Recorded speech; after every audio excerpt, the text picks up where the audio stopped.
Welcome back சின்னுஸ் cooking. நாம் இன்றைக்கி பார்க்க போகிறது ஹோம்மேட் பன்னீர். பன்னீர்னாலே மோஸ்ட்லி நம்ம கடையில் தான் வாங்குவோம். ஆனால் இன்றைக்கி ரொம்பவே சூப்பரான சாஃப்டான பன்னீர் எப்படி வீட்டிலையே செய்யலான்னு பார்க்கலாம் வாங்க.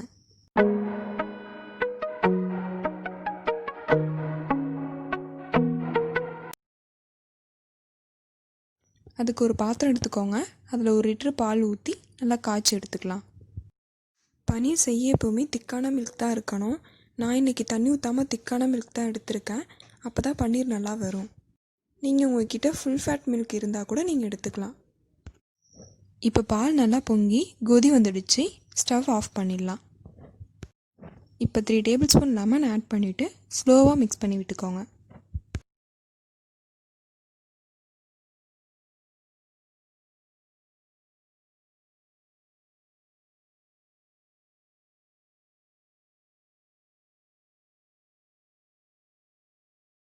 இப்போ பார்த்தீங்கன்னா பால் தனித்தனியாக பிரிஞ்சு வந்துடுச்சு.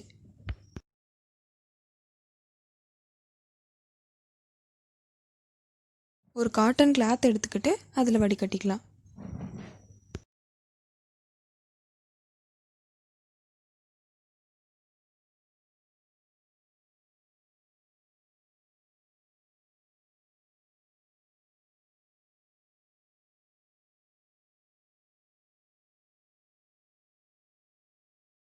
இப்போ அதில் 1 கிளாஸ் தண்ணி ஊற்றுறோம். ஏன் அப்படின்னா லெமன் ஸ்மெல் போகிறதுக்காக ஊற்றுறோம்.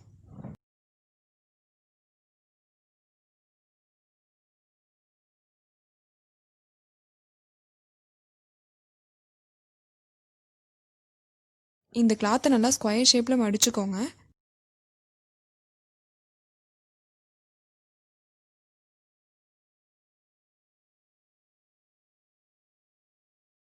பன்னீரில் உள்ள தண்ணி நல்லா ஃபுல்லாக ட்ரைன் ஆகிறதுக்காக மேலே ஒரு வெயிட் வைக்கிறோம். பன்னீரில் பார்த்தீங்க அப்படின்னா சுத்தமாக தண்ணியே இருக்கக்கூடாது. அதனால் 2லேருந்து 3 மணி நேரம் அப்படியே விட்டுடுறோம்.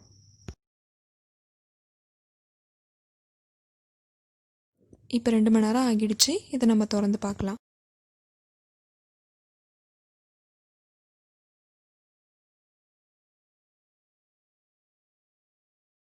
பார்த்தீங்க அப்படின்னா பன்னீரில் சுத்தமாக தண்ணியே இல்லாமல் ஃபுல்லாக ட்ரைன் ஆகிடுச்சு. பார்த்தீங்களா ஃப்ரெண்ட்ஸ், நம்மளோட பன்னீர் ரெடி ஆகிடுச்சு. இப்போ இதை நம்ம கட் பண்ணி எடுத்துக்கலாம்.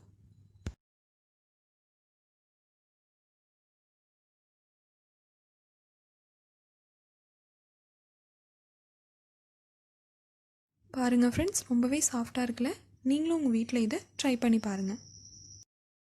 இந்த பன்னீரை நீங்கள் 1 வாரம் வரைக்கும் ஃப்ரிட்ஜில் ஸ்டோர் பண்ணி யூஸ் பண்ணிக்கலாம். பன்னீர் நீங்கள் கடையில் வாங்கி சாப்பிட்றத விட இப்படி ஹோம்மேட் பன்னீர் செஞ்சு குழந்தைங்களுக்குலாம் கொடுத்தீங்கன்னா ரொம்பவே ஹெல்தி. ஸோ இப்படி வீட்டிலையே ரெடி பண்ணுங்கள். இந்த பன்னீரை வச்சு நிறைய ரெசிபி எப்படி பண்ணுறதுன்னு டிஸ்கிரிப்ஷனில் லிங்க் கொடுத்துருக்கேன். செக் பண்ணி பாருங்கள். இந்த பன்னீரை உங்கள் வீட்டில் ட்ரை பண்ணி பாருங்கள். பிடிச்சிருந்துன்னா லைக் பண்ணுங்கள், ஷேர் பண்ணுங்கள், சப்ஸ்கிரைப் பண்ணுங்கள். மறக்காமல் பக்கத்தில் உள்ள பெல் பட்டனை ப்ரெஸ் பண்ணுங்கள். Bye friends.